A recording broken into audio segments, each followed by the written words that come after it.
What is going on?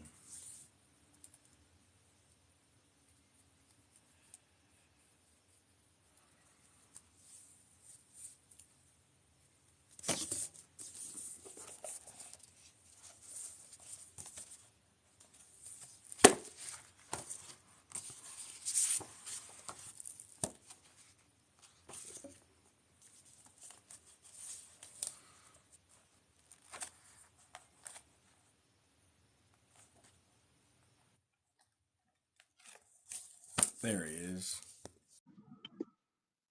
What is going on, brother? Not much. How you doing? I'm doing well. Doing Awesome. well. Happy Awesome. Sunday. Yeah, thank you very much. Happy Sunday to you as well. Welcome everybody. Hey, what's up, Lemon Tops? What's going on? Hope you're having a good weekend, or well, hope you had a good weekend. It's pretty much over at this point. Welcome. We are about to get started.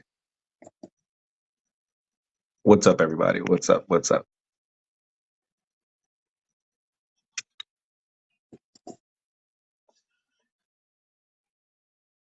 Awesome.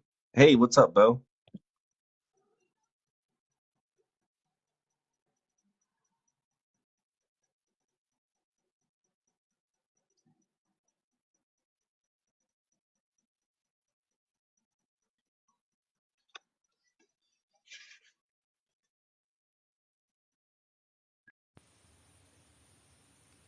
Am I still here? What the heck?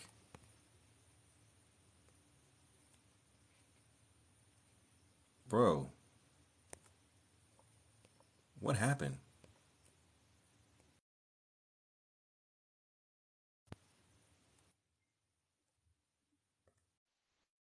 Hey. Sorry about that. I don't know. That's been happening with my TikTok for desktop. I don't know what's going on. Huh. Interesting. Yeah, I've been having issues with just for like the last 2 days. I don't know. I don't know what's going on, but sorry about Let that, me, guys. yeah. Let me tell you, this Mercury retrograde's been a bitch, man. Yeah, this is I don't know what's going on. But welcome, guys. Welcome to everyone who is still here to our new format and our new night for doing the Mystic and the Magus live streams. Um, For those who remember, we formerly were doing these on Tuesday nights, but we've switched. We've since switched as of this current week to Sunday nights. So from here on out, Sunday evenings, 9 p.m. Eastern Standard Time, we will be going live. Myself and Quinn from Man of Medine, and we will be doing a grimoire study where we will be diving into various occult texts, mostly grimoires, reading them, analyzing them, and discussing them. And we decided to start with the foundational text of them all, the three books of occult philosophy. We are in book one, the natural world. We're on chapter five, I believe. And things are going great. So you guys who are here are getting in early because we just started this just this past Tuesday. So welcome everybody. Glad to have everybody here. All right. Ooh, I was trying to. All right. Let's see here.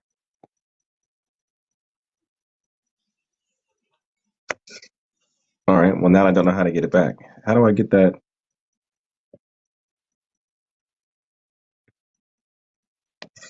What?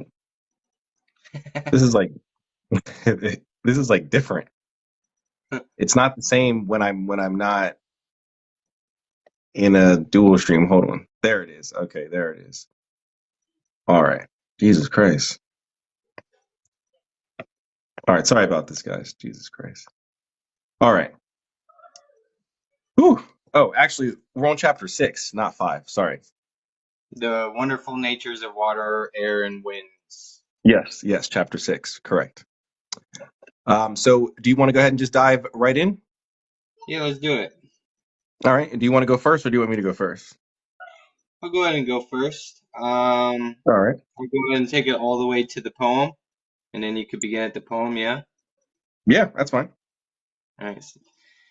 Okay, so chapter 6 of the wonderful natures of water, air, and winds. All right, let's begin.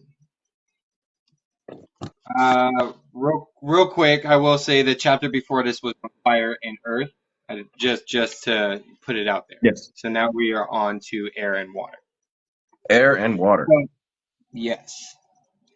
The other two elements, water and air, are not less efficacious than the former, neither is nature wanting to work wonderful things in them.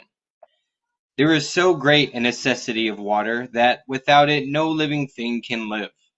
No herb nor plant whatsoever, without moistening of water, can branch forth. It is the seminary virtue of all things, especially of animals. The seeds also of trees and plants, although they are earthy, must, notwithstanding of necessity, be rotted in water before they can be fruitful, whether they be embedded with the moisture of the earth, or with dew or rain or any other water that is on purpose put to them. For Moses writes that only earth and water bring forth a living soul, but he ascribes a twofold production of things to water, of things swimming in the waters, and of things flying in the air above the earth, and that those productions that are made in and upon the earth are partly attributed to the very water. The same scripture testifies, where it says that the plants and the herbs did not grow, because God had not caused it to rain upon the earth.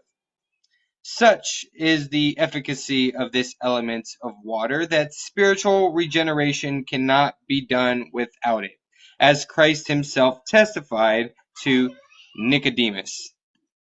Very great, also, is the virtue of it in the religious worship of God, and expiations and purifications. Yea, the necessity of it is no less than that of fire. Infinite are the benefits, and diverse are the uses thereof, as being that by virtue of which all things subsist, are generated, nourished, and increased. Thence it was that Thales of Miletus and Hesiod concluded that water was the beginning of all things, and that it was the first of all the elements, and the most potent, and that because it has the mastery over all the rest.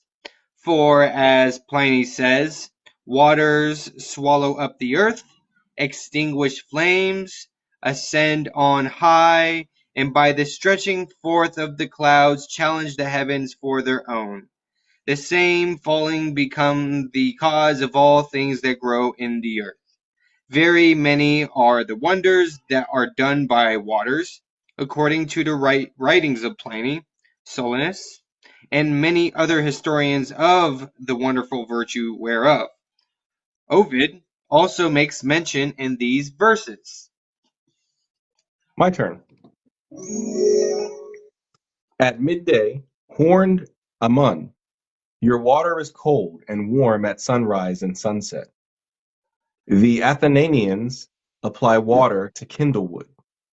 It is said, when the moon recedes into its smallest orb, the Sicyones have a river that when drunk turns entrails to stone, and when things touch it, marbleize.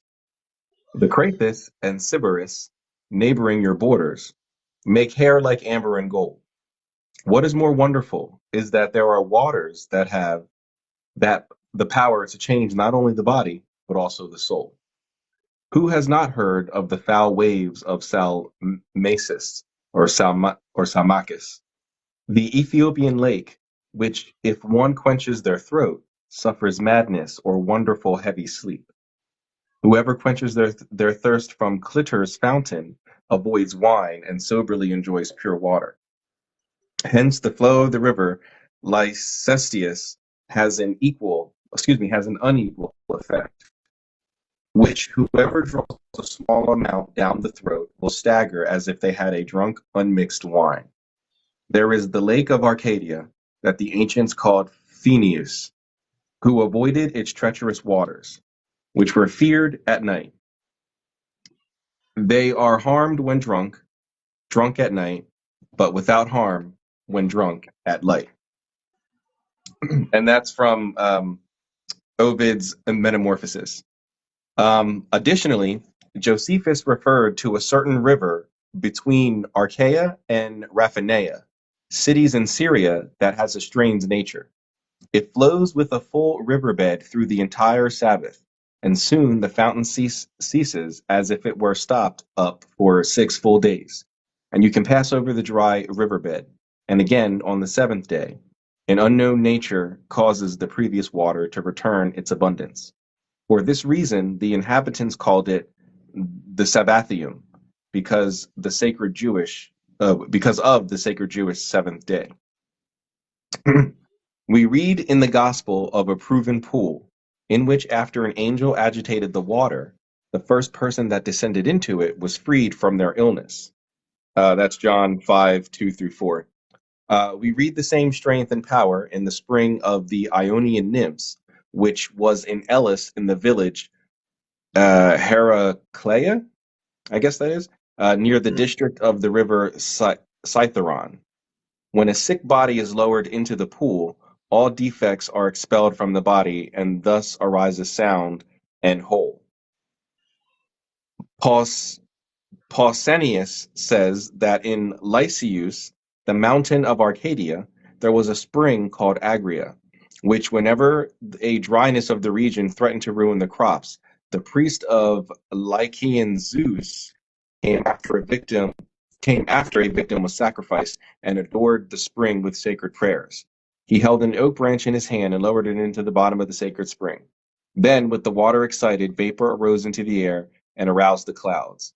The assembling clouds spread over the entire sky and somewhat later relaxed into rain, and the entire region was well irrigated. However, the physician Rufus of Ephesus, more than any other authority, wrote of the miraculous wonders of water, which, as far as I know, are found in no other authority. It remains that I speak about air. This is a vital spirit. It passes through everything that exists, providing all life and substance. It binds, moves, and fills all. Hence, Hebrew teachers did not consider it among the elements, but as the middle and adhesive connecting different things together and, as it were, the resounding spirit of the world's instrument. Indeed, it is nearest to all celestial influences, and accordingly contains and shares them with the other elements, and then mixes with each one. I'll read 2 more paragraphs, then you can pick up. Yes, go for it. Air is no less important to all things that are natural, as well as to artificial things and speeches of whatever kind. As if it were a divine mirror, it accepts and restrains them, and carries them off with itself. In human and animal bodies, it enters their pores, nevertheless impressing its qualities on them while awake or asleep. It provides the matter for miraculous foreboding and divinatory dreams. They also say, when someone happens to walk by a place where a man was killed, or even a recently hidden corpse, he is quickly moved with dread and fear. This is because the air in that place is full of a horrible type of homicide. The spirit of the man that breathes it in and is affected by its disturbances of a similar type, from what is told, for anything that makes a sudden impression confounds nature. And that's where you can pick up, brother. Awesome. Whence it is that many philosophers were of opinion that air is the cause of dreams, and of many other impressions of the mind through the prolonging of images, or similitudes, or species, which are fallen from things and speeches multiplied in the very air, until they come to the senses, and then to the fantasy and soul of him that receives them, which being freed from cares and no way hindered, expecting to meet such kind of species, is informed by them. For the species of things, although of their own proper nature, they are carried to the senses of men and other animals in general, may, notwithstanding, get some impression from the heavens, whilst they be in the air, by reason of which, together with the aptness and disposition of him that receives them, they may be carried to the sense of one rather than of another. And hence it is possible, naturally, and far from all manner of superstition, no other spirit coming between, that a man should be able in a very little time to signify his mind unto another man abiding at a very long and unknown distance from him. Although he cannot precisely give an estimate of the time when it is, yet of necessity it must be within 24 hours. And I myself know how to do it, and have often done it. Well, uh, down below in the footnotes is actually talking about telepathy. Really? Yeah. So it doesn't say in you, because in my version it adds that it says, I have learned how to do this and has often done it, as has the abbot Johann Trithemius. And in Yes. the footnotes it says that Trithemius talks about this in his Steganographia, chapter 3.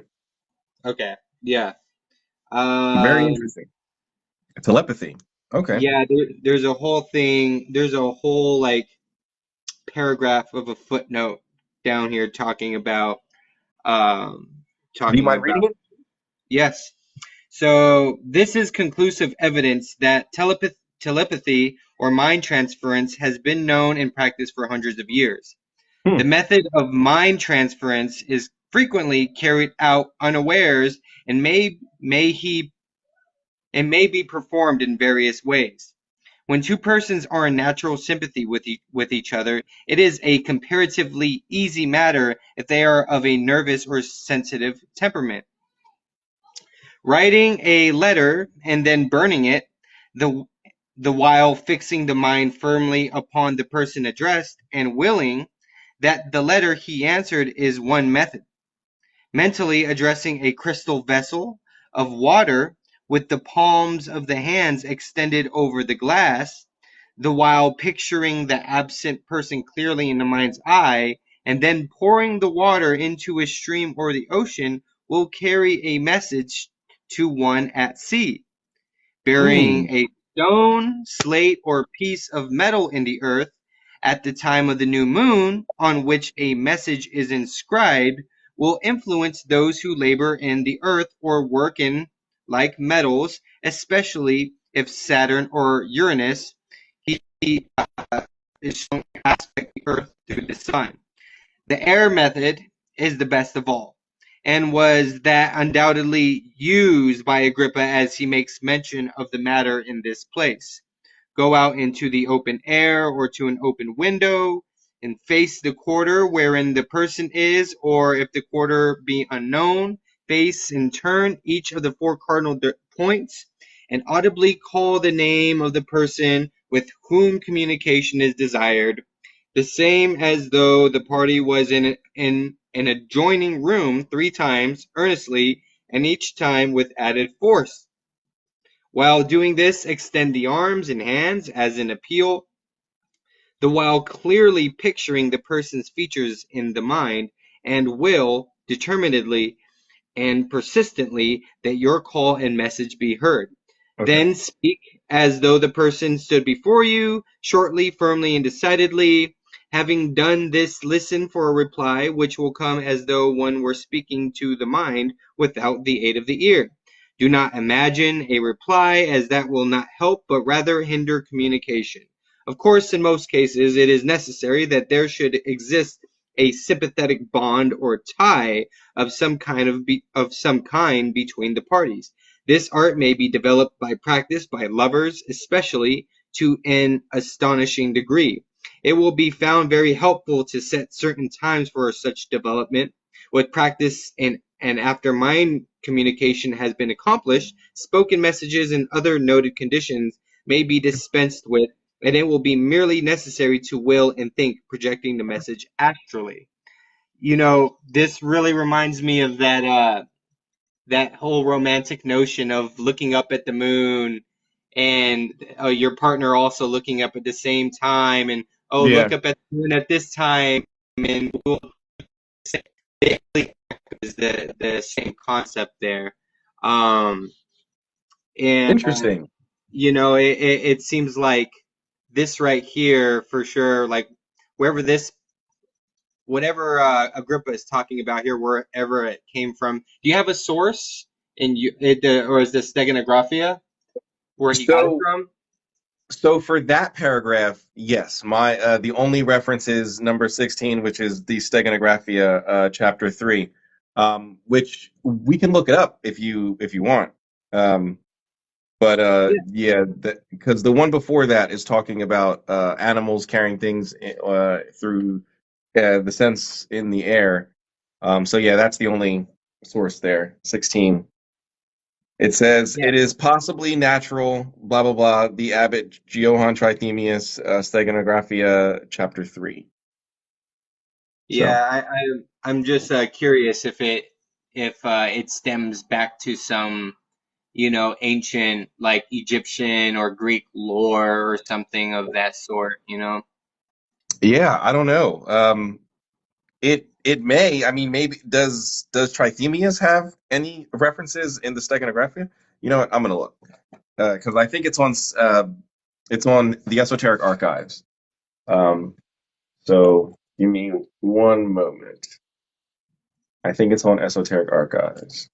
Yeah, it's like on the first page. He has Trithemius there.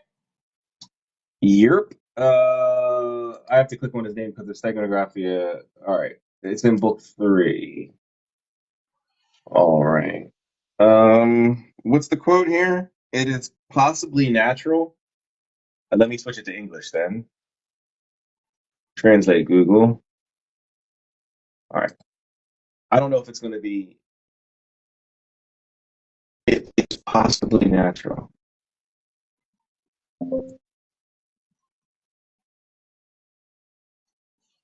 Yes, it's right in the preface. It's right in the preface. It says, "We have described it. We must join this third book to them, and join the more wonderful of those who agreed, having found in a certain book of a certain ancient philosopher who was called the Menaster, that it is possible by what art of our mind to make a concept known to a friend, however absent in 24 hours, without words, without books, and without announcement, most perfectly, most widely, and most secretly." Um, oh, okay. And then it just goes on to say that, he really wanted to know if this was real. And so he decided to go find out if it was real. And he found out that it was real by experience, by doing it. It says, "But when I was most vehemently led by the desire to know, I began to desire to test the truth of the sayings. And after many labors, at last, I found the knowledge itself proved by experience." Um, this kind of art is very secret. It's shrouded in many obscurities that cannot easily be discovered by anyone. Blah blah blah. So yeah, but there's no references in here, at least that I can see, and there's Gotcha. nothing like off on the side, like notes or anything. So I don't know. I mean, That's very interesting. this is a very practical thing that many people, I'm sure, who've been in long-term relationships and who've lived with someone, there's those instances where, it happened with me and my wife the other day where I brought up eating at a place because I was thinking about it, and then she's like, "Dude, on my way to drop off her daughter, she's like, I thought about the same place because and you come across those instances where you really don't put much thought into it, but then when you read stuff like this, it kind of like verifies that, like, yeah, there is some type of telepathic bond that can be constructed between two people over amount of time. How is it so? How does it happen? That's not really something that we could answer. Um, Right.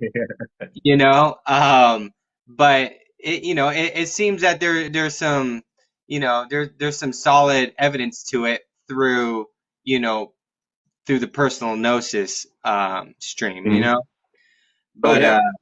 yeah, it's Oh yeah. interesting. Especially in the left-hand path side of things. They Yeah. they like the vampiric groups and all that. They claim abilities with telepathy. Ooh, excuse me, and all of that. But what's if anyone in here is familiar with like what's that word, parapsychology and all that? What's the difference between telepathy and tel telemetry or something like that? Telemetry. Telemetry? I Yeah, it's Telemetry, I think. I don't know what the difference is, and I'm wondering if someone in here knows. Rather than me looking it up, I'd rather if someone in the audience, or if you know, that would be great. No. So so I'm thinking of so telepathy, I'm thinking like pathos, you know what I mean? And then Okay. telemetry, I'm thinking like metric, like that has to do with numbers, maybe, like geometry. Yeah, I mean, that's a Oh, stretch. okay. Cicada says she's a nurse. It's a heart monitor. It's There a you heart go. monitor. Okay, okay. But what am I thinking of? Thank you very much, Cicada Jones. Thank you very much. Thank you. Applause for you. But there is something else. It's like another type Uh, of not tele- telekinesis or anything, but like another mind thing with the like uh, talking to each other. I can't think And of I it forget. right now. I I thought it was telemetry or whatever. But thank you very much, Cicada Jones. Is Eric Perdue's version worth the money? 100%. Yes, 100%. I think so. That's the version I'm reading from right now. Well, this is the real cover. This is what's under that. But yeah, I think it's worth the money 100%, especially if you want it in a modern language. You don't want it in like the old English, Elizabethan type of speak, and if you like copious references. Some pages don't have a lot, like this page right here that we're on right now, only has that many references, right? So what is that? One, two, three, four, five on that page. But then this page here has almost half the page is references. This all here is the information, and then the rest of the page is all references. All of that is references. So, um, if you're interested in copious amounts of references, so that way you can back up the things that you're studying and practicing, yes, I highly recommend the Eric Purdue version. Um, Shall we continue? yes, sir. So, pretty much, he's talking about water and air being a medium for certain things like telepathy and so forth, in communicating with with a person abroad. This next line, I think, is pretty cool because it touches on a grimoire aspect of evocation and the appearance of spirits, Okay. um, and so forth in a round way.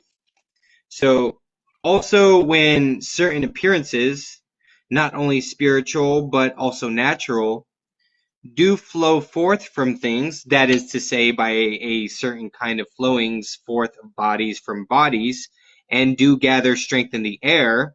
The footnote says bodies from bodies, as in like the astral body from the physical body. Okay. They offer and show themselves to us as well through light as motion, as well to the sight as to other senses, and sometimes work wonderful things upon us, as Plotinus proves and teaches. Mm-hmm. And we see how by the south wind the air is condensed into thin clouds, in which, as in a looking glass, are reflected representations as a great distance of castles, mountains, horses, and men, and other things which, when clouds are gone, presently vanish. So he was pretty much what is it, cloud? When you get shapes out of clouds there, that's Yeah, pretty much. I forgot what that is called. Yeah. But before we go on, do you think in the first paragraph that you just read here, where it was talking about, uh, well, never, I guess not in this case. Never mind, because it's talking about the air and light. So never mind. It would be more of a water type of a thing.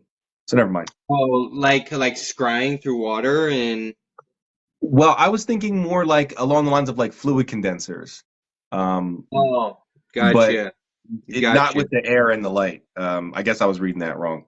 So never mind. Um, I mean, air is condensed into thin clouds, and clouds is moisture. So, to a certain extent, there is a play between water and air there when you're talking about fluid condensers and like your scrying mirror or your scrying apparatus. Yeah. Um, which is a very normal thing within magic that like when you are building a ritual or you're purifying or consecrating, you always have those different elemental aspects like the fire being air or the incense being air and fire, and then Yeah. and you have your bread or something or in salt for earth, and Dorothy. we have those types of aspects in there. Yeah. Um, Um, Project Ethos yeah. just has a quick question. You can get it on Amazon. I got mine on Amazon. You're free to get it on Amazon. Any edition is available on Amazon. You don't just have to get the Eric Purdue version, but it's on Amazon if you want to buy it. If you don't want to buy it, you can just Google it. The Three Books of Occult Philosophy plus PDF. So Three Books of Occult Philosophy PDF, and you'll find a website that offers it for download. So. Yeah, and I think also Eric Purdue has it is like a Purdue.com, I think, and you could possibly get it signed by him as well for like probably like an extra 20 or 30 bucks. Oh wow, nice. I didn't know that. If I I would don't have know known if that, I would that. have got mine signed. Yeah, I'm sure you could. He's pretty easy to get a hold of. Nice. Okay, so we're talking about cloud gazing, how you could see at a great distance in the clouds, castles, mountains, horses, and when the clouds are gone, they presently vanish. So, and Aristotle, in his Meteors, shows that a rainbow is conceived in a cloud of air, as in a looking glass.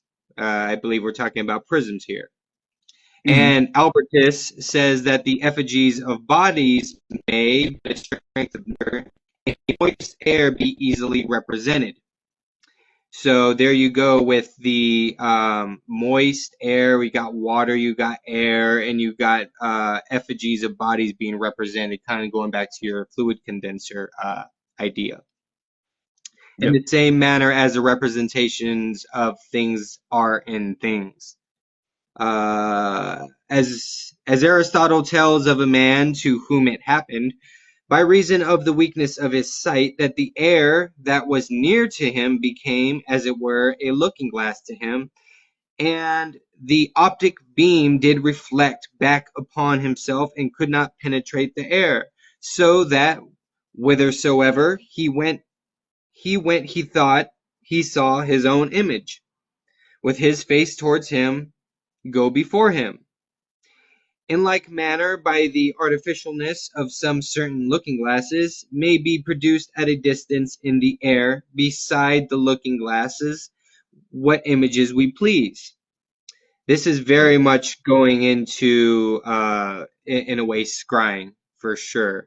Oh yeah. Uh, which, when ignorant men see, they think they see the appearances of spirits or souls, when indeed they are nothing else but semblances kin but semblances kin to themselves and without life.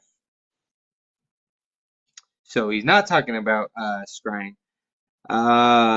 He is actually saying that looking into those looking glasses uh, from a distance produced by air, men they think they see spirits and souls, but indeed they just see different reflections of themselves.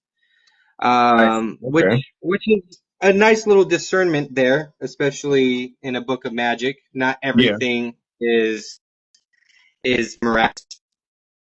It is well known if in a dark place where there is no light, but by the coming in of a beam of the sun, somewhere through a little hole, a white paper or plain looking glass be set up against that light, that there may be seen upon them whatsoever things are done without, being shined upon by the sun. And there is another sleight or trick yet more wonderful. If any one shall take images artificially painted, or written letters, and in a clear night set them against the beams of the full moon, whose resemblances being multiplied in the air and caught upward, and reflected back together with the beams of the moon, any other man that is privy to the thing at a long distance sees, reads, and knows them in the very compass and circle of the moon. It gets a little convoluted there, but I do like how he's talking about a beam of light going through a little hole through a looking glass, um, and being able to see things being shined upon by the sun. Yeah. Now, if you look into like the pentacles of the sun in the Key of Solomon, I think it's the sixth pentacle. It's no, that's it's a pentacle to help you see spirits. Mhm. Solar pentacles are known to help you perceive and see physical manifestations of spirits, which makes sense because we see because of the light of the sun. So that's a cool little idea right there. Yeah. So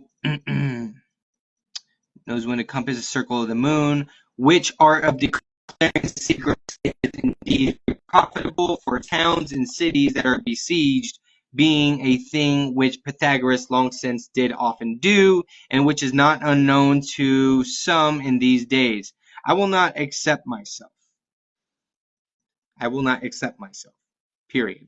And all these and many more and greater than these are grounded in the very nature of the air, and have their reasons and causes declared in mathematics and optics. And as Mhm. these resemblances are reflected back to the sight, so also sometimes to the hearing, as is manifest in the echo. But there are more secret arts than these, and such whereby any one may at a very remote distance hear and understand what another speaks or whispers softly. There are also, from the airy element, winds, for they are nothing else but air moved and stirred up. Of these there are four that are principal, blowing from the four corners of the heavens: Notus from the south, Boreas from the north, Zephyrus from the west, and Eurus from the east, which Pontanus, comprehending in these verses, says, you want to continue? Sure. From the north is Boreas. Indeed, Notus blows Olympus. Zephyrus has the west. From the east comes Eros. Notus is the southern wind, cloudy. Oh, sorry, someone else was trying to invite me to a live stream. Notus is the southern wind, cloudy and moist, warm and sickly. Jerome, this is the church father, Jerome, called it the cupbearer of rain. Ovid thus described: the south wind flies with dripping wings, his terrible face hidden by black darkness. His beard is heavy with rain, his gray hair flows away. Mists settle his brow, his bosom feathered with dew. But Boreas, the north wind, is opposite to Notus, violent and noisy, who shatters the clouds, then becomes serene air, and binds water with frost. Ovid introduced him thus: with ready strength I drive away the gloomy clouds. I violently toss the seas and overturn knotted oaks. I harden the snow and beat the earth with hail. Also, when I gather my brothers under the open sky, for that is my battlefield, I fight with such effort that our mutual strikes resound in the heavens, and fires burst forth from the hollow grounds. And when I enter the arching holes in the earth, and place my back against the deep caverns, I disturb the underworld with tremblings that shake the entire globe. However, Zephyrus, who's also called Favonius, is the lightest wind blowing from the west. Blowing gently, it is cold and damp, resolves winter and brings out sprouting flowers. To the opposite is Erus, Eros, I guess, who is also Subsolanus, and Apiliotes from the east, a humid wind, cloudy and rapidly voracious. Of this Ovid sang, at dawn, Eros recedes from the kingdoms of Nabatea, and Persia under the yoke of morning rays. Evening, whose shores grow warm in the setting sun, are closest to Zephyrus, Scythia, and the 7 plough oxen. The frightful Boreas invades against the earth with constant clouds, becoming wet with rain from the south. And that completes chapter 6. I really like how it ended with the talking about the winds, because that was Yes. basically something that I kind of not really dived into, but I added the winds to the 4 legs of my table of practice. Really? And yeah, because it was just kind of one of those things I had room to fill, and I was trying to get creative with it. And I Okay. was putting, as you know, into Heptameron, there's names for each of the seasons and names for the sun, moon, and earth in each of the seasons. And so since there was 4 seasons, I put the names of the sun, moon, and earth, and then the angels of those seasons. And then I also decided to put the 4 winds to their respective aerial kings. Okay. This is regarding what you would read in the Heptameron. Mm-hmm. Now, I'm pretty sure, I know for a fact that if you were to look into the ancient Greek winds, and the seasons that correspond with those winds, they do not reflect what I have on my legs, because out on the legs of the table, because I was going Sure. off of what the aerial kings the aerial kings and their wind. So the Okay. east wind has this Rex and these aerial kings and his ministers and so forth. I am a little curious if if I was to look at the western wind, saying that it is soft and blowing from the west with pleasant gale. It is cold and moist, removing the effects of winter, bringing forth branches and flowers. It's obviously talking about spring. Mm-hmm. I wonder if I were to open up the Heptameron and look at the spirits that correspond with Zephyrus, the western wind, if they are the spirits that have to do With spring? with something with spring. Yeah, Hmm. I'm. It's my stuff's downstairs, so I'm not gonna go run down there and look. But I'm curious if that coincides, It's because once you start doing this stuff, the correspondences can easily get mixed up, and you find yourself trying to match everything. It's just not going to happen. yeah. you know? But That's yeah, true. I'm very curious.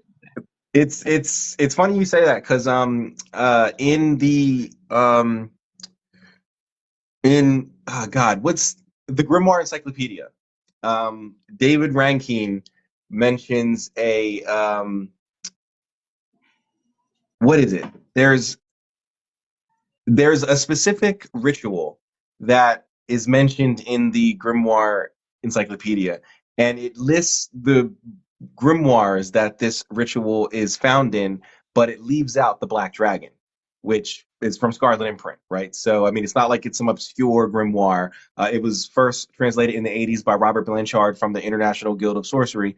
And then, of course, Michael Chittatelli did his version. And then I believe Black Letter Press just 2 years ago came out with their version. So this is not some unknown grimoire that he wouldn't have had access to. Um, it's not mentioned. So it's very true that, you might not be able to cross-reference every single, reference and every single thing. Because I was going through that and I was like, wait a minute, that's a popular ritual in the Black Dragon, but it's not listed here. And then I went to the Black Dragon just to make sure it's in there, and it was in there. So very interesting.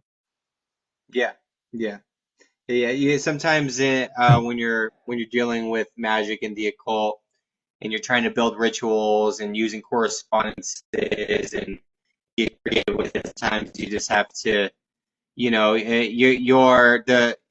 your cardinal points and the elements and the tarot and the and all these other correspondences aren't always going to line up from tradition to tradition. It's just Yeah. best to remember it doesn't make any of them wrong. They're just coming from a different stream of ideology. So, Amen, brother. yeah. Before we It, move it, on to chapter 7, yeah. let me answer a few of these questions here. Yeti says this is evil, and he hopes that we repent before it is too late. Yeti, I'm sorry that you feel that way, but boo to you, Yeti. Boo. Nobody here thinks that other than you. So boo to you, Yeti. Sacred Leo, what spiritual practices do you use the most? So the ones that I use the most are the ones that I name all the time. So grimoire tradition, neo shamanism, witchcraft, and hoodoo. I practice quite a bit, quite a few systems, but those are the ones that I use, I'm going to say, almost on a daily basis. Um, Not sure about you, Quinn. I'm not sure if you're strictly Grimtrad or how you. Um, I mean, I mix a lot of folk practice for sure. Okay. I will mix like if I am doing a spell, I will like if I have a petition, I will mix spell work in with the conjurations. So it's when I not long ago when I did some baneful work. I made a jar and I also conjured spirits to back up the petition that I had with that jar, and it went for 7 days, and there was I ground up hornets nests and asafoetida, dressed candles, and there was a lot of folk aspects I like to put into my conjurations and operations for sure. Um, Right. I have been doing trying to keep a consistent devotional practice with my ancestors and the seven planetary angels, um, and also been keeping up with monthly offerings for with a particular uh, housed spirit, goetic spirit that I have in that I had bound to a vessel, and Wow.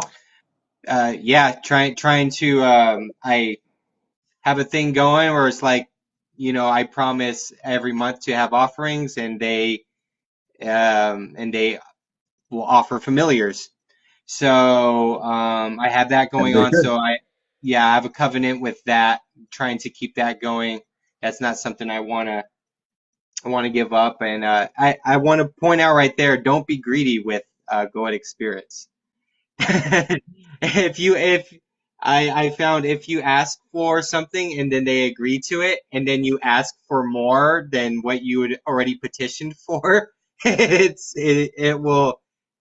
can turn bad. So Oh yeah. Oh yeah. yeah, don't get greedy. But yeah, no. When it comes to other practices, yeah, grimoire tradition mixed with a lot of different folk aspects for sure. Wunderbar. Wunderbar. Latoya, or excuse me, Latanya, where do you get all of your occult books? So you can get a lot on Amazon, right? There's a lot that you can get on Amazon or Barnes and Noble or the Kindle store or whatever. Probably even in on the App Store, on their book section and all that. There's a lot that you can get there. But there's also a a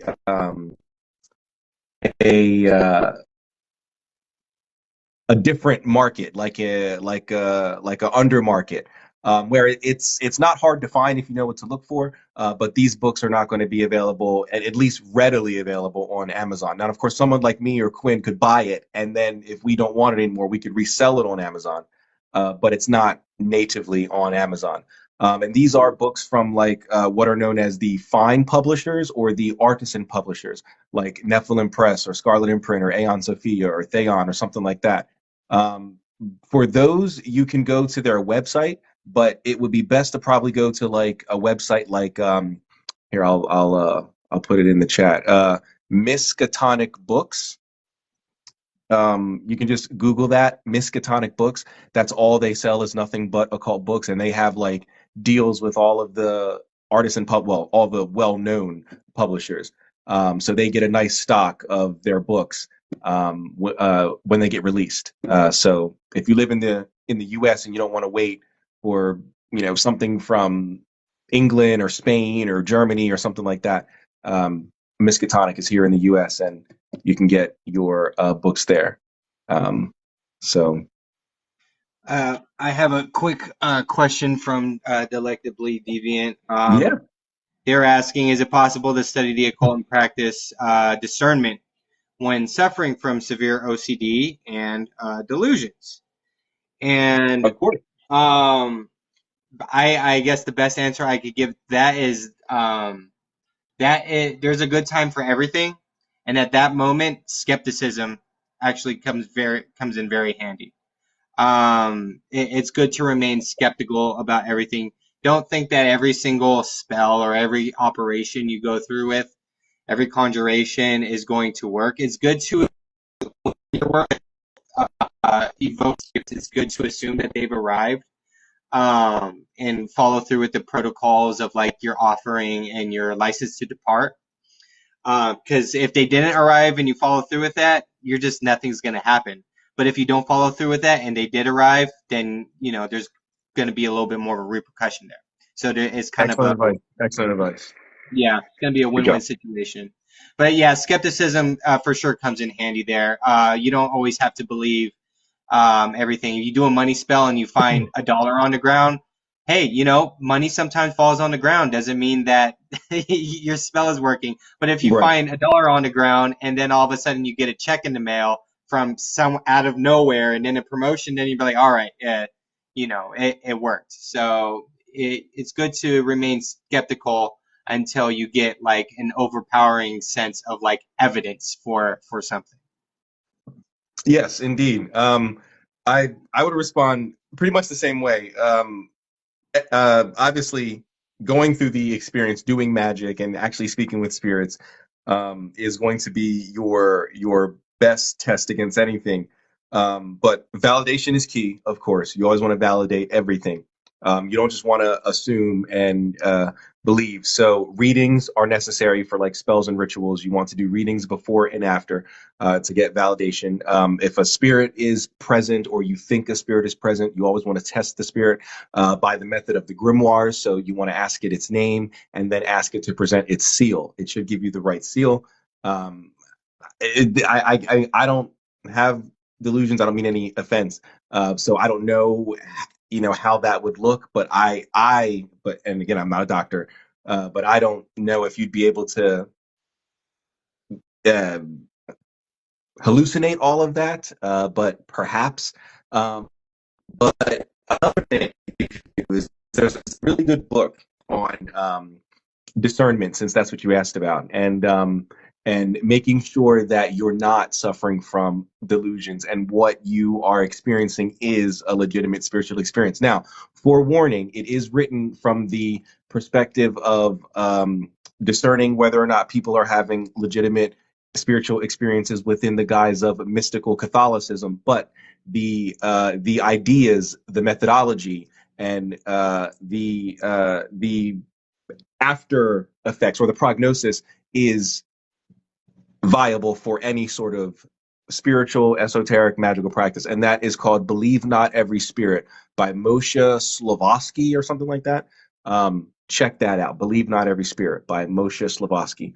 Excellent text on ensuring that when you're having a spiritual or magical or occult experience, how to actually use discernment to determine if it is delusion or if there is something going on. So check that out. Excellent. What was the first one you said? Grimtrad? Grimtrad is grimoire tradition. Grimoire tradition. We are both, myself and Quinn, are grimoire traditionalist magicians. Hey, what's up, Jeff James? What's going on? Uh, what if you're not in America? That's fine. They do international shipping. You'll just have to wait longer. But most of the artisanal publishers are not in America. They're in Europe or the UK. There are some that are here, like Nephilim Press, and Ouroboros is here too. But Scarlet Imprint and Theon and Aeon Sophia, Three Hands Press, I think they're in the UK because that's Andrew Chumbley's thing. And all that, yeah, they're over there, so you shouldn't have any issues. But unless you have any other questions on your end, we can go ahead and get started with chapter 7. Do you want to? Well, hold on. Let's see how long. Oh, well, chapter 7's only. All right. So, do you want to take, I don't know, the first 2 or 3 paragraphs that I ended out? Yeah, I'll take it all to the after the first little split, talking about like a part of a poem. You see what I'm talking about? 'Cause, Well, the poem part, like the little quote for me, is like right yeah, after the first paragraph, and yeah, then there, yeah, yeah. and then there's like Uh, 5 or 6 paragraphs after that. Yeah, the Agrippa's version doesn't really have. It's just one long paragraph. Oh, okay. All right, So, sure. yeah, I'll go ahead and I'll just stop like halfway through the very long paragraph that they have. Okay. You could stop right around where it talks about how like some are hot and cold and moist and dry. Uh, you can stop because I don't think that's Yeah. mentioned anywhere else in here. So yeah, Okay. that's where you can stop. Talks about metals, lead, silver, and okay. Oh, I see. Uh, I see. Some yeah, hot, some cold. yeah, I that's see. the I see beginning what. of it. Yeah. Okay. All right. I see the some hot, some cold. All right. Yes. Yeah, that's all one long paragraph. All Oh, right. geez. Okay.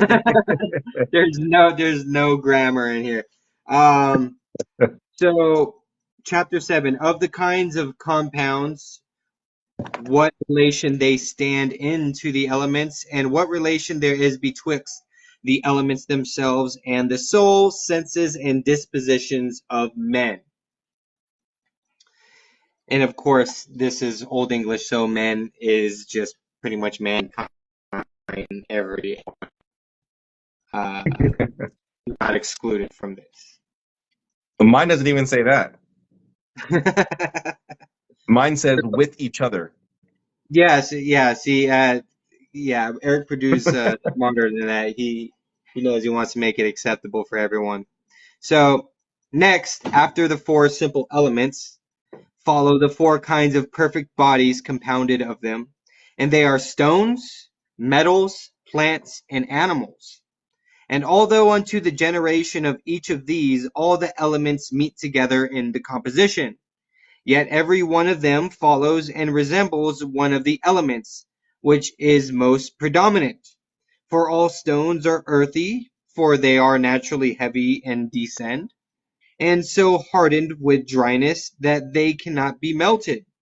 But metals are waterish and may be melted, which naturalists confess and chemists find to be true, that they are generated of a viscous water or waterish argent vive. Vive. I don't know what that word is. Vive. Plants have such an affinity with the air that unless they be abroad in the open air, they do neither bud nor increase. So also all animals have in their natures a most fiery force and also spring from a celestial source. So right there, stones are earth, metal is water, plants are air, and animals are fire. I And I do find it interesting that your version says naturists and chemists, while mine says natural philosophers and alchemists. I think it's yeah, very interesting. he Yeah, I'm trying to discern the difference between an alchemist and a chemist. yeah, Probably, I find that very interesting. But you know. sorry. Yeah, no. At this time, Agrippa was probably pretty sure that alchemy and chemistry. It wasn't too far off from each other. Yeah. Nowadays, we could see that there's a huge difference. Um, and fire is so natural to them as an animals that being is extinguished, they presently die. And again, every one of those kinds is distinguished within itself by reason of degrees of the elements. For amongst the stones, they especially are called earthy, that are dark and more heavy, and those waterish, which are transparent and are compacted of water, as crystal, beryl, and pearls in the shells of fishes. And they are called airy, which swim upon the water, and are spongeous, as the stones of a sponge, the pumice stone, and the stone sophis. Uh, Probably meerschaum, sea froth, or sepiolite, one of the basilicates, is what they're talking about with sophis, down in the Oh, okay. yeah. Okay, so that's interesting because so it seems Joe Peterson knows something here because Eric Perdue says for Tophus, he says that it's just some kind of porous stone. There's no, it just says some kind of porous stone. It doesn't know what kind of porous stone. It just says some kind of porous stone. Yeah, so that means that I wouldn't doubt it. Just like how they had who was it? Donald Tyson did the other translation. There's other discrepancies with that. It's probably the same thing with this book. You know what I mean? They come out thinking that it might mean this or might mean that. Later on down the line, you have Joe Peterson and Eric Perdue like, no, there's nothing pointing towards that. It's probably just a porous stone. Um, Yeah. I mean, Joe Peterson is a scholar, so I mean, I don't know. Yeah, yeah. I mean, you never know. They probably just they are reductionists in the fact that like, hey, you can't really point towards anything else other than a porous stone. Anything else would probably be just pure speculation. So they Yeah. kept it at that. So and they are called fiery, out of which fire is extracted, or which are produced of fire, as thunderbolts, firestones, and the stone asbestos. Also amongst metals, lead and silver are earthy, which you would think silver would be watery because of the moon and silver. But lead and silver are earthy. But silver is found in earth, so obviously that's most likely where they're getting it from. Quicksilver is waterish. Copper and tin are airy. And gold and iron are fiery. Those last two make a lot of sense when you think about like the sun and Mars. Mm-hmm. Copper and tin are airy. Um, you know, uh, Mercury. Ju- yeah, Jupiter, and you got Jupiter, and then you got Venus in there. So those can go a lot of different ways. Quicksilver is usually to Mercury, which is air, but Quicksilver is watery. So they're really kind of comparing it to the qualities of the metals and not so much like the planetary or zodiacal correspondences. It's a little more straightforward and practical. In plants also, the roots resemble the earth by reason of thickness, and the leaves water because of their juice, flowers the air because of their subtlety, and the seeds the fire by reason of their multiplying spirit. Besides, they are called some hot, some cold, some moist, some dry, borrowing their names from the qualities of the elements. And is All that where right. you begin? Among animals, there are some earthly ones that stand out from the others because they live in the heart of the earth, such as vermin, worms, moles, and many reptiles. Others are watery, such as fish. Others are airy and are unable to live outside of the air. Some are fiery, inhabiting fire, such as the salamander, and some cicadas, which are called pyroste. And this is from Pliny's Natural History, 1136. He states, it appears that the attribution of cicadas to pyroste is Agrippa's interpretation, as this may be a mythical animal. Interesting. Anyway, and others who boil with a certain heat, such as pigeons, ostriches, and lions, which the Book of Wisdom calls beasts that breathe with a fiery vapor. Additionally, in animals, bones refer to earth, flesh to air, vital spirit to fire, and the humors to water. These also share from the elements, for red, cholera belongs to fire, blood is air, phlegm is water, and black bile is earth. Finally, in the soul itself, as Augustine testified, the intellect refers to fire, reason to air, imagination to water, and indeed the senses to earth. Also, the senses are distributed among the elements, for vision is fiery, for it cannot perceive without fire and light. Hearing is fiery, for sound is made from striking the air. Smell and taste refer to water, for without moisture neither smell nor taste happens. Finally, touch is entirely earthy, as it receives dense bodies for itself. Likewise, the elements guide the actions and operations of man. Indeed, slow and dense motion is signified by earth, fear, ignorance, and relaxed operations by water, a cheerful and friendly character by air, sharp impetuosity and anger by fire. Therefore, the elements are the first, everything exists because of them, everything follows them, and they diffuse their strengths to everything. And that concludes chapter 7 of Agrippa's 3 Books of Occult Philosophy. There was something in here I wanted to go over again.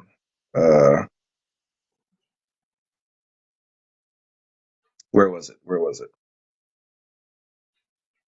Where was it?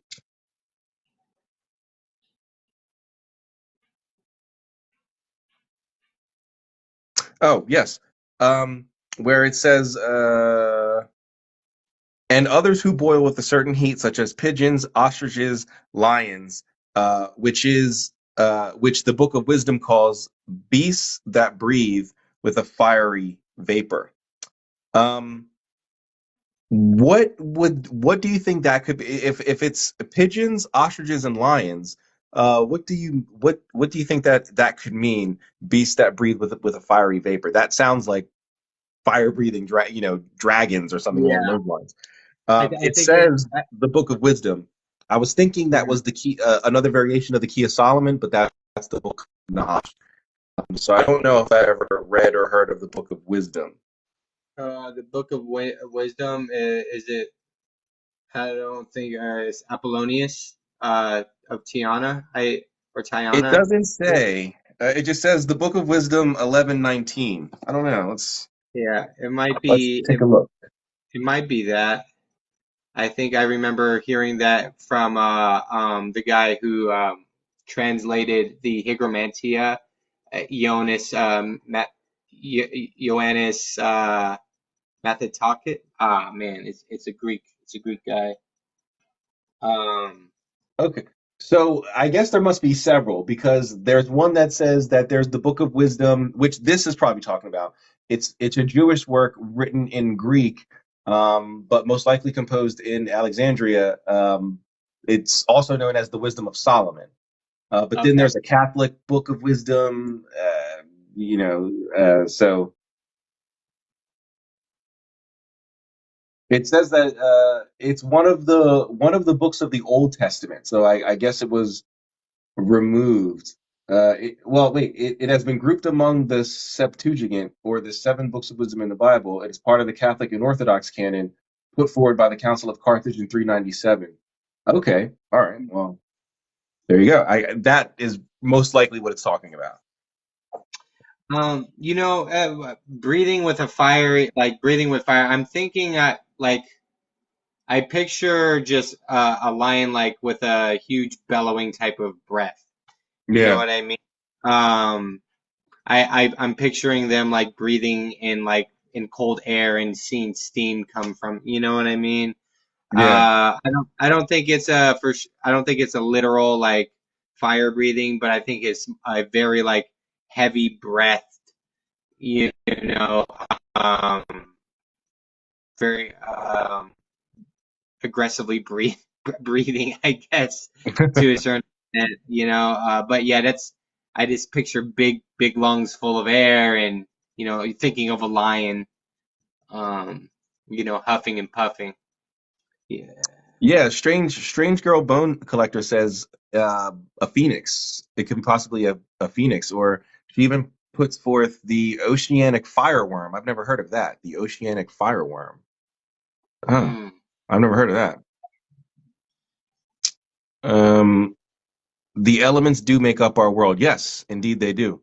Indeed they do. Even in Hermeticism, for those of you who remember when I would show the Hermetic cosmology, the elements are the exact thing that like shapes the world, and it allows us to shape our bodies in a spiritual sense. Um, okay, no problem, Mage and Bougie. Have a good evening. This sounds like two paragraphs poorly created and smashed together. Well, it's just because it's in the old English. The part that Quinn is reading, he's reading it in its original form.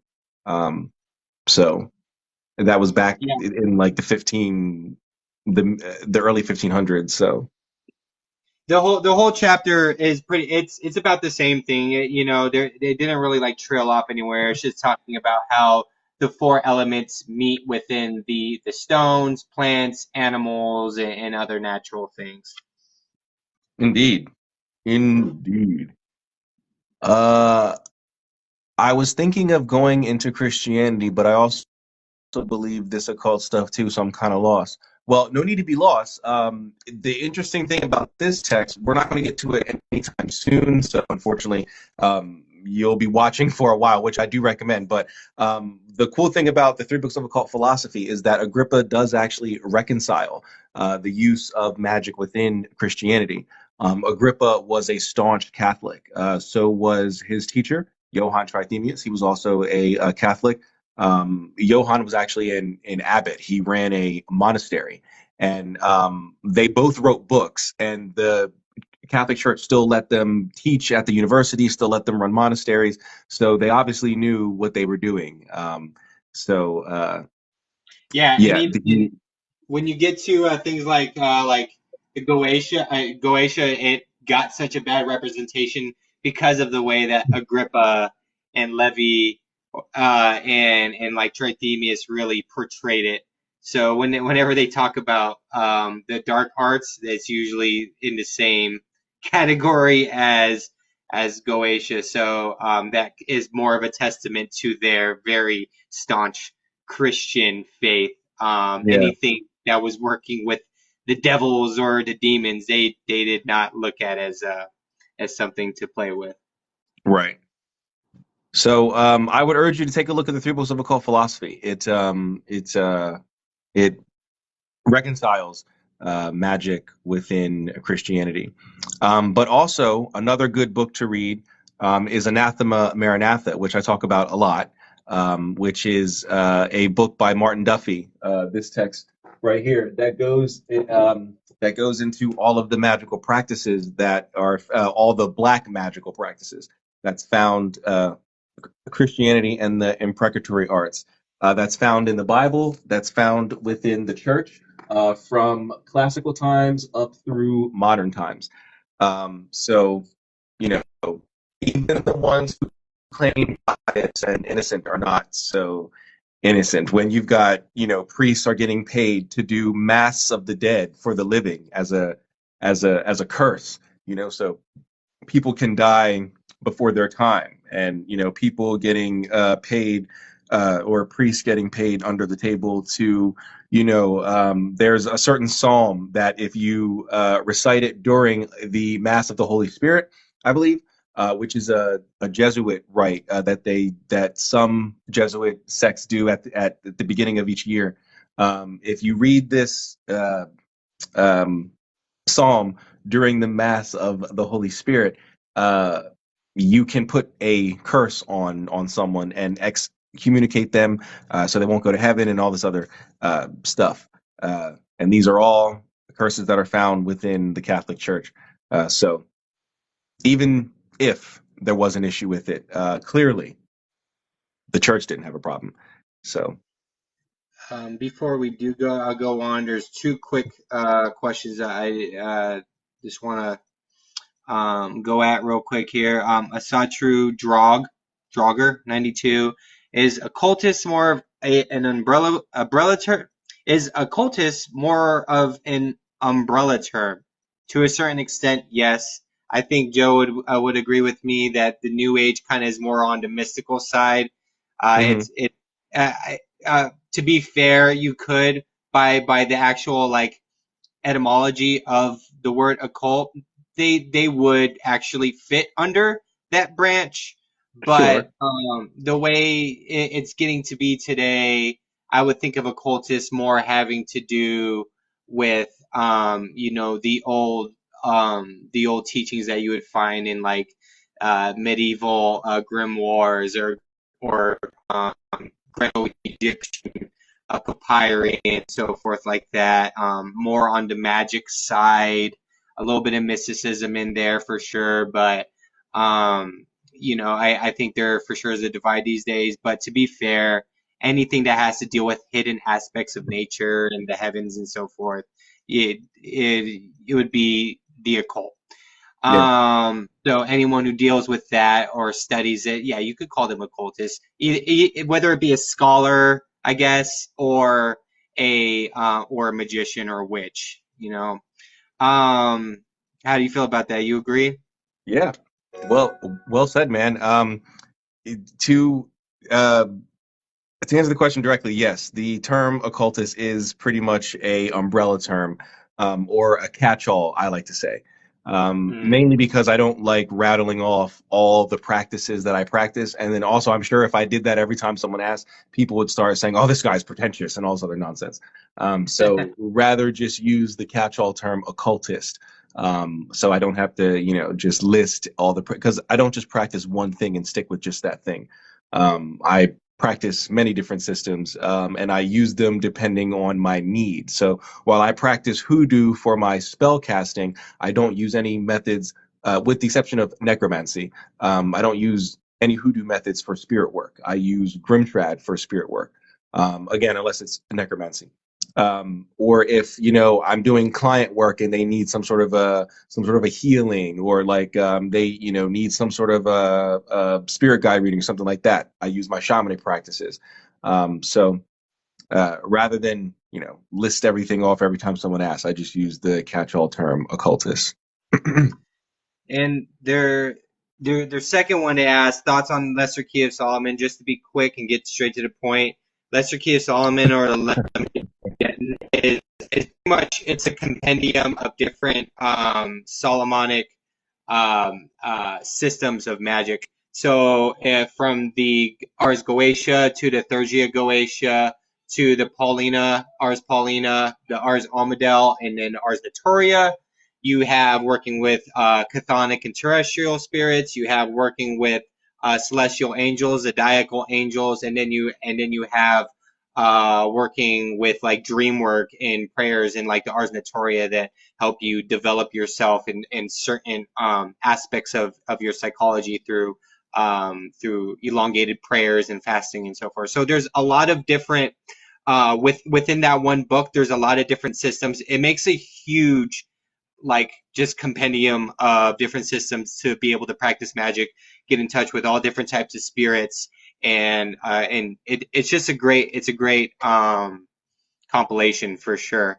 You got Almadel work in there, you got scrying in there, you got evocation in there. It runs the whole gamut, all to the backdrop of Solomonic magic with the regalia and so forth. But yeah. Well said. Yeah, I wouldn't really add anything to that. Well said. Awesome. All right. Okay. Let's go ahead and start on chapter 9. Oh, 8, excuse me. 8. Since you started the last one, I'll start this one. And I will, how many? On my end, there's what? 1, 2. Well, I'll just read, the first page and a half, and then you can read the remaining page and a half. Awesome. All right. Let's do it. So, chapter 8, how the elements are in the heavens, the stars, in daemons, or spirits, not demons, daemons, spirits, in angels, and finally in God himself. So, to the user earlier that was asking about, reconciling the Christian and the magic, this may be able to offer some slight assistance. It's not going to go too deep, but there's some slight assistance that you may gain here. Yeah, just real quick, in my title, instead of saying demons, it straight up just says devils. That's crazy. All right. It states, it is the unanimous opinion of all Platonists that, as in the archetype of the world, all things are in all, so that all things in the corporeal world are in all. This is very hermetic. Yet it is thus in different ways, that is, by according to the natures of these things. Thus, the elements are not only in these inferior bodies, but also in the heavens, in the stars, in daemons, in angels, and finally in the maker and the originator of all. Now, before we go any further, the first two sentences, it is unanimous opinion of all Platonists that, as in the archetype of the world and all things and all, and then yet it is thus in different ways, that is, by according to the natures of these things. He's taking this from the Bible. He's taking this from 1 Corinthians 12:6, 1 Corinthians 15:28, Ephesians 1:23, and Colossians 3:11, to referring to all things are in all. So even though he says that the Platonists, which eventually became the Hermeticists, are agreement with this comes from the Bible. So that's very interesting that he's quoting that. So, user, I forgot the number that you are, user, but user, all those numbers that you can start with those verses there. Continuing, in these inferior bodies, the elements are of certain dense forms, heavy matter, and the material elements. In the heavens, the elements have their own natures and virtues, that is, with a heavenly and more excellent manner than the sublunary. Heavenly earth has solidity, without density. Water and air have agility and flow from a distance. Fire has heat without burning, but it illuminates everything, and it gives heat.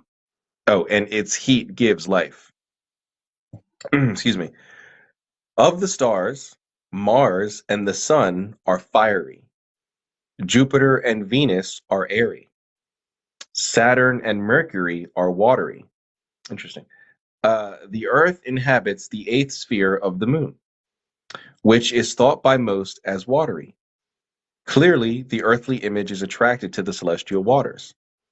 The moon drinks from these waters, and by its close proximity, they flow onto us, and they are shared with us. This can be found in Harmonia, the reference here. Among the signs are some fiery, some are earthy, some are airy, some are watery. The four elements rule the triplicities of the heavens, distributing each element to the first, the middle, and the end. Thus, the first for the fiery triplicity is Aries, progressing and increasing to Leo and finally to Sagittarius. The first earthy triplicity is Taurus, progressing to Virgo and last to Capricorn. The first airy triplicity is Gemini, progressing to Libra and ending in Aquarius. The first watery triplicity is Cancer, the middle is Scorpio, and Pisces has the end. And this is also found in Harmonia. Therefore, all bodies are made from the mixtures and planets and signs together with the elements. And I'll read one more and then you can start. According to this reasoning, daemons are distinguished from each other. As such, some are called fiery, others earthy, others airy, and others watery. Hence, there are four infernal rivers: fiery, phlegethon, airy, Casitis, watery Styx, and earthy Acheron. And you can pick up there, brother. Okay, awesome. Also, in the gospel, we read of hellfire and eternal fire into which the cursed shall be commanded to go. And in the Revelation, we read of a lake of fire. And Isaiah speaks of the damned, that the Lord will smite them with corrupt air. And in Job, they shall skip from the waters of the snow to the extremity of heat. And in the same we read that the earth is dark and covered with the darkness of death and miserable darkness. Moreover, also these elements are placed in the angels in heaven and the blessed intelligences. There is in them a stability of their essence, which is an earthly virtue, in which is the steadfast seat of God. Also, their mercy and piety is a watery cleansing virtue. Hence, by the psalmist, they are called waters, where he, speaking of the heavens, says, "Who ruleth the waters that are higher than the heavens?" Also in them their subtle breath is air, and their love is shining fire. Hence, they are called in Scripture the wings of the wind. And in another place the psalmist speaks of them, who makest angels thy spirits, and thy ministers a flaming fire. Also, according to orders of angels, some are fiery as seraphim, and authorities and powers, earthy as cherubim, watery as thrones and archangels, airy as dominions and principalities. Do we not also read of the original maker of all things, that the earth shall be opened and bring forth a Savior? Is it not spoken of the same, that he shall be a fountain of living water, cleansing and regenerating? Is it not the same Spirit breathing the breath of life, and the same, according to Moses's and Paul's testimony, a consuming fire? That elements therefore are to be found everywhere and in all things after their manner, no man can deny. First in these inferior bodies, seculent and gross, and in the celestials, more pure and clear, but in supercelestials, living, and in all respects blessed. Elements, therefore, in the exemplary world are ideas of things to be produced, and intelligences are distributed powers, and heavens are virtues, and inferior bodies gross forms. Now, I would like to point out that is a big reason why when magicians who work within the Solomonic corpus, um, looking for material and mundane things, that's why we usually go towards chthonic and terrestrial spirits like the spirits of the Goetia, because they're more gross forms. They are more condensed. They're closer to our realm, and they have more of a um, sympathy toward our sphere, as Mm-hmm. when people will talk about working with angels, and angels have much more of a refined view of things. That's why you ask for money from the daemon is going to be a very practical, straightforward. Yeah, we'll crash your car and get you insurance money. And then the angel is very much, hey, why don't we develop your personality so you could get this promotion and this job, and then you could earn more money within a few years, because it's a Yeah. much more refined way of looking at it. But I really like the end of that. It's something that is for sure great to ponder. Yeah. I have two things. The first one's really, really small. Where it says, hence the psalm spoke of water, where it says of the heavens, and then you read your quote, your quote is completely different than what I have. Mine says, you cover its heights with water. Your quote was like a 3 sentence thing. Mine just says, you cover its height with water. And then also in them is air and the subtle spirit love and a shining fire. So it's very interesting how the translations are, or the update into modern language seems to leave out a lot there. That's very interesting. The second thing is pretty big here. So this seems to talk about what I would call in Hermeticism the 8th, ninth, and 10th spheres. So to answer your question, Strange Girl Bone Collector, you stated a bit earlier the elements also above the heavens? Question mark. No, not the elements above the heavens. It's stating that the zodiacal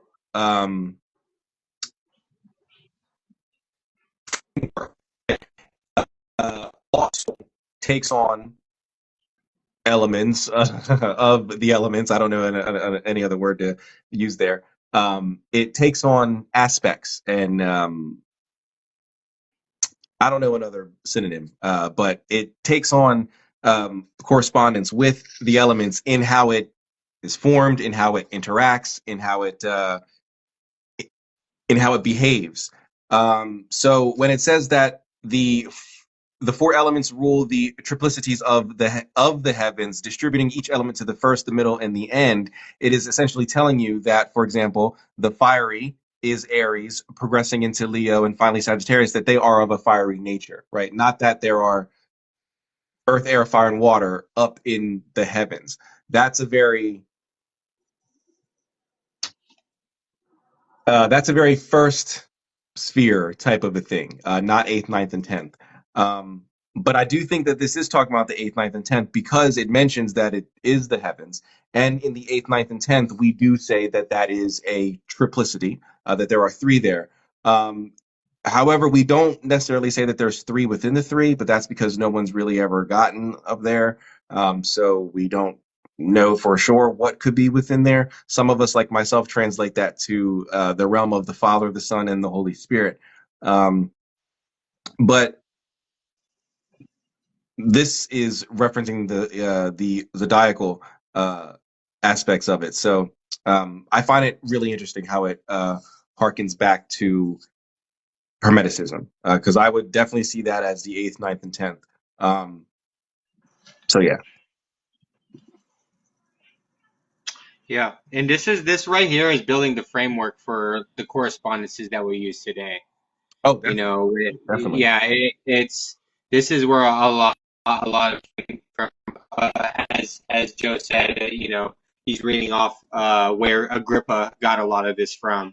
Yeah. But this is pretty much him compiling everything he's learned into the 3 books, and it is now every book that you've seen with correspondences and so forth.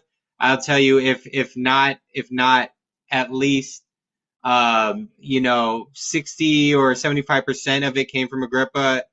90, 100% came from Agrippa. This is why we call this like a fundamental text within magic in itself. Even if you're like, oh, I don't want to read that old book. Well, you could go ahead and go get yourself a new book that was published, just last week concerning correspondences, and I promise you, it's going to share some of the same framework. Amen. Hey, what's up, Forrest Phoenix? Welcome, welcome. Glad to have you. This was written, technically, it was written in 1510. He started writing it in 1510. It didn't get published until 1533, I believe. But he started writing it in 1510. But yeah, so 1533 is when it was published. So yes. Oh, thank you very much, Strange Girl Bone Collector. I appreciate the kind words. Thank you. What was I going to say? There was another aspect. Oh, to piggyback off of what you were saying prior, how this is setting the foundation for the correspondences that we use today. I mean, it's right here in black and white with just the simple sentence. Therefore, all bodies are made from the mixtures of the planets and signs together with the elements. That is correspondence right there. I mean, without saying all things correspond, it's saying all bodies are made from the mixtures of the planets, the signs, together with the elements. That means all things correspond together. And now we would then be able to tap into those sympathies and manipulate them to our will and our desire. But it says it right there in black and white. Therefore, all bodies are made from the mixtures of the planets and signs together with the elements. And a So, great way we got to remember that we're talking about elements not just in material form, like scientists would look at them as like the elements that make up the universe in our human bodies, but also the philosophical elements. Fire is not just fire itself, but spirit as well. Air is intellect, not just, the air that we feel on our skins. And so it's very much the philosophical and magical ideas of these elements and the different ways that the different permutations of these elements within the universe. nice. Did you want to try to get through chapter 9? It's pretty short, or did you want to stop here and do pretty much a Q&A, or how'd you want to? I'll just get through this chapter 9 real quick, and then we could just go into some questions. I'll Okay. just fly through it. So, chapter 9, of the virtues of things natural, depending immediately upon elements. Of the natural virtues of things, some are elementary, as to heat, to cool, to moisten, to dry, and they are called operations, or first qualities. And the second act, for these qualities only do wholly change the whole substance, which none of the other qualities can do. And some are in things compounded of elements, and these are more than first qualities. And such are those that are maturating, digesting, resolving, mollifying, hardening, restringing, absterging, corroding, burning, evaporating, strengthening, mitigating, conglutinating, obstructing, expelling, retaining, attracting, repercussing, stupefying, bestowing, lubrifying, and many more. So, And I so he kept the word stupefying, but instead of re-stupefying or whatever you said prior to stupefying, he switched it to reflecting. So why would you update that word to reflecting, but not update stupefying to, something more modern? No one uses stupefy outside of Harry Potter. No one uses stupefy. Like, so, Yeah, he probably has a special place in his heart for that word. But I honestly think right there he's pretty much, it's just a fancy way of talking about how like the elements through different qualities can change into a different type of, so for instance, water is fluid, and then you add cold to it and it becomes solid. It becomes ice, and so it becomes a different form. I think that's what he's getting at here. right. Elementary qualities do many things in a mixed body which they cannot do in the elements themselves. And these operations are called secondary qualities because they follow the nature and proportion of the mixtion of the first virtues, as largely it is treated of in physic books. As maturation, which is the operation of natural heat, according to a certain proportion in the substance of the matter, so induration is the operation of cold. So also is congelation, and so of the rest. And these operations sometimes act upon a certain member, as such which provoke your milk, the menstrua, and they are called third qualities, which follow the second, as the second do the first. According therefore to these first, second, and third qualities, many diseases are both cured and caused.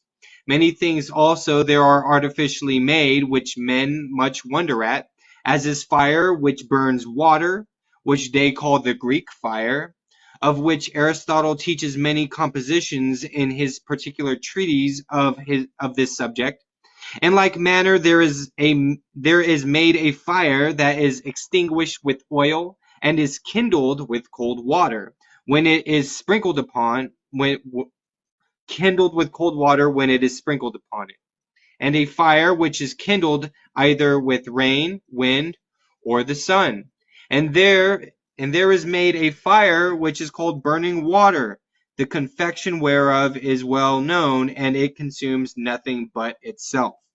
And also there are made fires that cannot be quenched, and incombustible oils and perpetual lamps, which can be extinguished neither with wind, nor water, nor any other way. Which seems utterly incredible, but that there had been such a most famous lamp, which once did shine in the temple of Venus, in which the stone asbestos did burn, which being once fired can never be extinguished. Also, on the contrary, wood or any other combustible matter may be so ordered that it can receive no harm from the fire. And there are made certain confections with which the hands being anointed, we may carry red hot iron in them, or put them into melted metal, or go with our whole bodies, being first anointed therewith, into the fire without any manner of harm, and such like things as these may be done. There is also a kind of flax, which Pliny calls asbestum, the Greeks call aspeson, which is not consumed by fire, of which Anaxilos says that a tree compassed about with it may be cut down with insensible blows that cannot be heard. Wow, what a mouthful of a chapter. Yeah, I actually don't have much to say on this, but I am interested in the fire that cannot be extinguished. It says to study uh, Avernia's De Universo. So I'm gonna have to look into that because I am interested in these fires in the lamps, especially the one that's famous that's shown in the Temple of Venus. I would like to look more into that. Um, does anyone in the chat know anything about that, or do you know anything about that, Quinn? About the fires that were never extinguished? No, but I mean, I've heard of like Greek fire and and things like that they would. You know what I'm talking about? I think it was like an early form of napalm. Oh, okay, Yeah, okay. Greek fire, and and water would, I guess, oil would put it out, but water would just spread it even more, and Yeah. so it was used during oceanic battles That's between the okay. ships. They would shoot this like Greek fire and burn down ships with it. And but yeah, I think it was an early form of napalm, which is funny because it's easy to like look at this and be like, oh well, he's just explaining scientific things and things of chemistry in a very medical way when it's just science. And that's the thing, is that like, well, yeah, because science, it's they're different. Science and magic, of course, are very separated, but in a way, the way that he's not wrong when he's talking about how the interplay between these elements, when you put them together in certain ratios of certain elements together with others, make these elements do magnificent things. Oh yeah. Um, you know, so yeah, of course he's really just, it's a really archaic way of explaining things we know now with science, but it doesn't really prove it wrong or foolish in the same sense. Exactly. Um. Yeah. I didn't want that. I don't think I have much else here. It's pretty much self-explanatory. Yeah. I don't think I have anything else. Is there anything else in chapter 9 that you'd like to, or chapter 8 that you'd like to talk about, or 9? Excuse me. No, not at the moment. I will say it's starting to get into it's starting to get into the the the thick of it when it comes to correspondences. And not far from here is when it talks about the virtues of the planets, which becomes a very it becomes a reference guide for sure, for the magician, for the practicing magician, Hmm. especially if you're into grimoire tradition and you're trying to think of different things like, hey, I can't get this or that, like how do I go about this? And then, as Jake Stratton Kent said, you get your Agrippa and you sort it out. So you're like, okay, well, I need the juice of hemlock. What is the planetary correspondence of hemlock? Oh, it's Saturn. Okay, what else is Saturn? What else can I do from Saturn that makes sense within these the lines of this ritual? You Exactly. know, Plug and and play.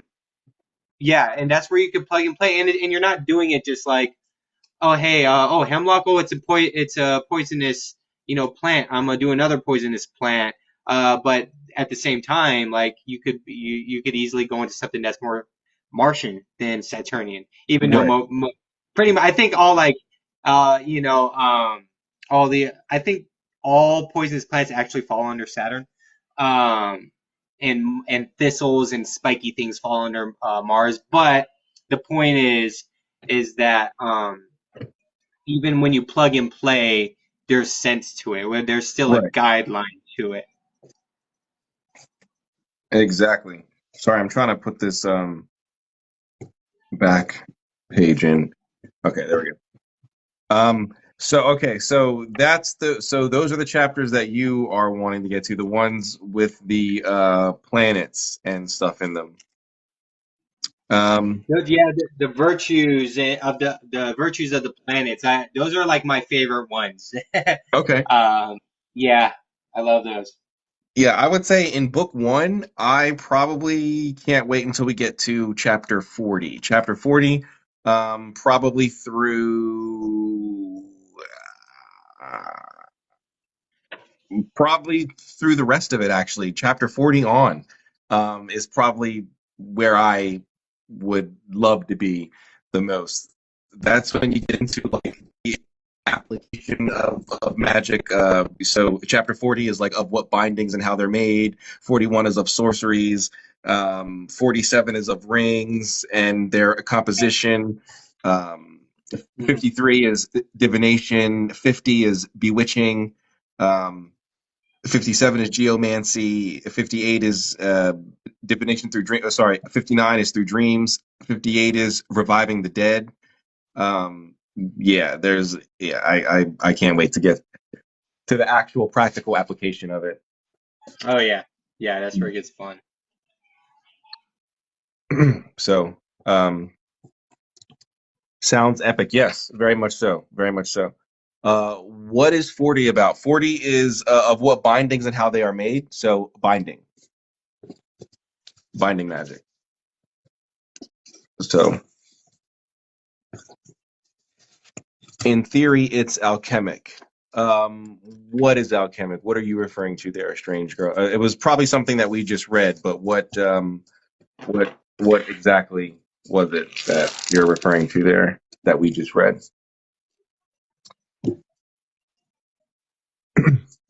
But yeah, this I can't wait until we get deeper into this here.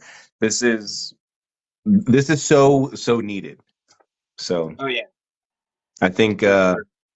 a lot of people are going to get a lot of benefit out of these Sunday night live streams where we go through, and not just this. This is just the foundation of it all. But I mean, even when we get into some of the other grimoires, or even grimoire adjacent texts, I think people will get a lot of benefit. We will essentially be doing on video what Eric Perdue did with the theoretical philosophy, or what Jake Stratton Kent did with the or what Butch Taylor did with the Black Dragon, right? We will be essentially doing all of that on video. So I think this is going to be a pretty epic series. So uh, excellent for recommending it, Quinn. Thank you. Applause Oh for Quinn. everyone.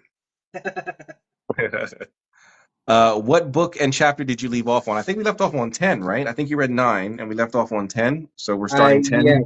yes. 10 will be the next one when we continue. So next Sunday, 9 p.m., we will be picking 9 p.m. Eastern time. We will be picking back up with chapter 10, which is the occult virtue of things. I believe I just shut my book, but I think it's the occult virtue of things. Yeah. Yes. Um, Correct. okay, so we will be starting with the occult virtue of things, and we'll be moving deeper into some of the. Um, uh, I would say maybe if this was like a curriculum, if this was like a school, if I had to picture like a real life Hogwarts type of thing, this was like a school of magic, and this was your textbook, like the three books of occult philosophy to get through. You probably at this point be, I don't know, almost like second, maybe third grade-ish, around there. I think we're like getting into the deeper elementary school stuff, and chapter 10 of the first book, yes, we are still in the natural world. Yes, we're still in book 1. We're still in the natural world. So yes. Yeah. But We have yeah. a while. Uh, Sorry. And we have a while to go until we reach book 2. Oh yeah. We will be as I was saying when we first started this last week, we will probably be in the three books of occult philosophy for over a year. I could definitely be being in there for over a year, which is fine by me. I don't mind at all. But we can I definitely see there being at least a year, if not a little more, of us being in the three books. Um, are there rituals in Revelations? Not, I mean, none explicitly that I can think of. I mean, unless you consider like, the opening of the seals and the seven seal and all that. But I feel like those are events. Those are happenings, not rituals. Um, but I don't think that there are any explicit rituals. No, but I think that you can use revelation in rituals. You can use it in curse work and things like that. But I don't recall. I mean, now I'm not a biblical expert, but when I think back over, you know, reading Revelations, I don't recall there being any rituals. Um, No, most of the ritual work, like when you're gonna find like where you got the abramelin incense, you know what I mean, yeah, and the use of anointing oil and the altar of burnt offerings. A lot of that is in like Exodus and Leviticus and in the in the Pentateuch. So that's where most of that is at. As for the New Testament, you have your stories of like Jesus sending demons into the pigs and stuff like that, and healing blind and things like that, but not much instruction on how to go yeah, about how to do religion. anything. Yeah. Yeah.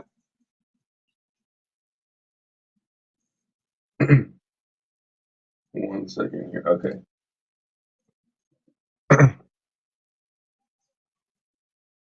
Let's see. Let me scroll up here, see if I missed anything.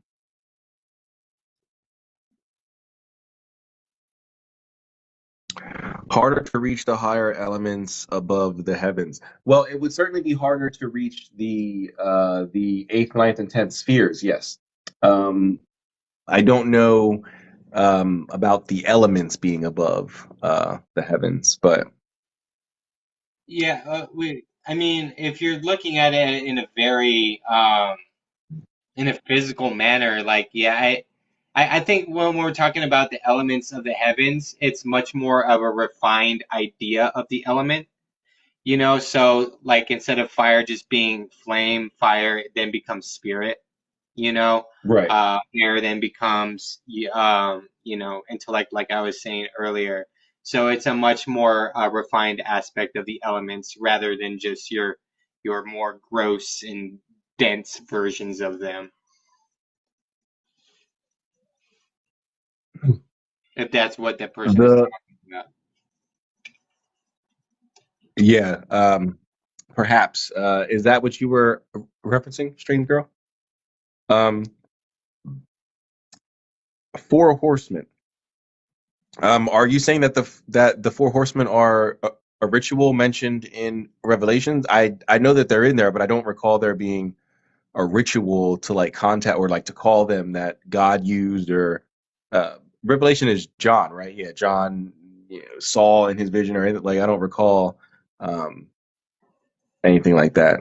But again, I'm not an expert. It's not like I'm reading the Bible on the regular. Yeah. Um, I have been watching on Quinn's live and accidentally scrolled. Well, welcome, Sid. Glad that you're in either of our lives. Welcome. Yeah. Or well, you've been here, so not welcome, but thank you for being here. Thank you for being here.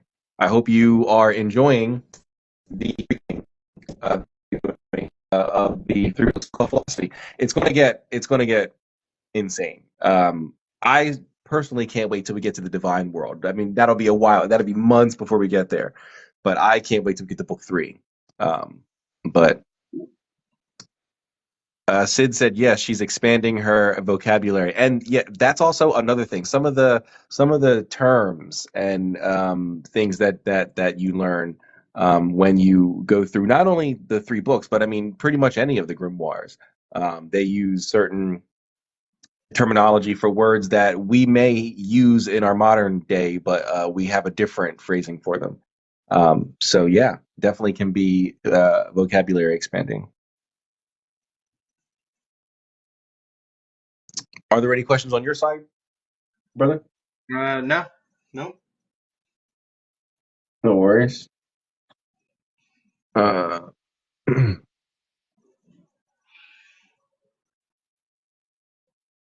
but hold on, let me see here, because in in the first book I have the table of contents for all the books, so I don't have to pull up.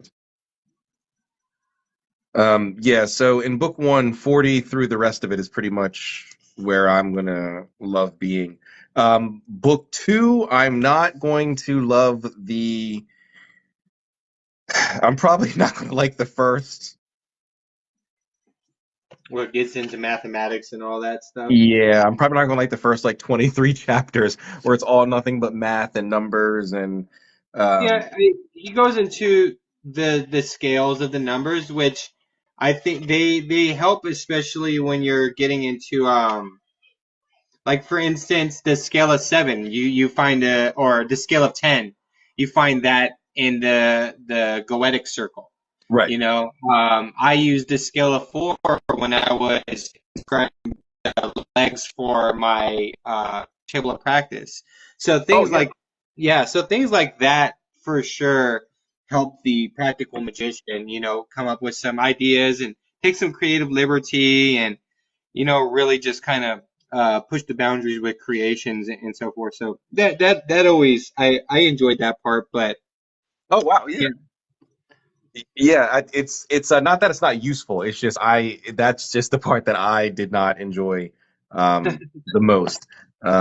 I'll be okay after chapter 23. It gets a little more interesting for me.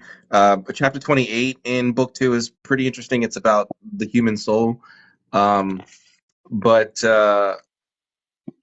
yeah, I it's book 3, the divine world, is where I prefer to spend my time. It, it's Um, called the Divine World in yours because it's just called ceremonial magic. oh And wow, okay. yeah, Yeah, no, in mine it's the divine world. It does talk about ceremonial magic, chapter 4 of the 2 supports of ceremonial magic, religion and superstition. But this is where we get the reconciliation for magic and God. This is where we do our best to understand God from um, a cult perspective, which really it's sort of Kabbalistic in a lot of ways. It's sort of Hermetic in a lot of ways. It's sort of Catholic in a lot of ways. Um, but um, but yeah, and then it goes into spirits and how they're made. It goes into everyone's own guardian angel. Um, yeah, so I it goes into how man was made by God. Um, how we can contact spirits, the spirit chain, spirit chain. This Yeah, that's where I prefer to be, in the divine world. So Yeah, if this was D&D, I'd probably be like whatever the people who worship gods and get their magic power. right. I don't play D&D, but um, Yeah, there's a lot of meat and gristle in this book, that you have to cut through to get to, the bones for sure. But it's all very useful. oh yeah, 100%. Hmm. Sid said she would be a peasant in D&D. Well, I lie. I just bought Baldur's Gate 3, and that's D&D, right? So I lied. I do play D&D, if that's D&D. Um, I believe so, yeah. but yeah, she said she would be a peasant. You'd be a peasant. I think I'm a sorcerer right now. You would be a paladin, uh, or she says I would be a cross between a paladin and a wizard. Really interesting. A paladin and a wizard. Huh. Very interesting. Um, all right. Well, it looks like that does conclude our Mystic and Magus episode for this week. We got to read through chapters 5 through 10. I mean, well, 5 to 10 essentially. We'll be starting on 10 next week. So we read essentially four. No, we read chapter 5. So 5 chapters we read. So we're making progress. We are making progress, getting on through. I hope you guys continue to come. And I hope you spread the word. Let your magically inclined, your spiritually inclined, your esoterically inclined friends know about these live streams and these readings so we can get the word out to more people and more people can start to understand and develop a proper foundation for their occult and magical practice. Thank you, Quinn, for taking the time out of your Sunday to spend with us. I know it's later here than it is there. You probably still have some time left in your night. But I'm going to wind down here and get ready for work in the morning. What time do you start on Sundays? We start at the same time, 9 p.m. Eastern Standard Time. So it just switched from Tuesdays to Sundays. So instead of Tuesdays at 9, it is Sundays at 9. So 9 p.m. Eastern Standard Time. But yeah, if you guys are not already following Quinn, please do give him a follow. He is a practicing magician, puts out great content, great videos on grimoire tradition and the practice of magic. So please do give him a follow if you are not already following him. Do you have any final words, brother? Oh, not tonight. Thank you very much. It's fun as always, and yeah, I look forward to making some headway through this book. Yes, sir. All right, everybody. Thank you all for being here. Appreciate the questions. Appreciate the time. Thank you, Quinn. And I'll catch you guys next week. As always, seek the mysteries. Peace.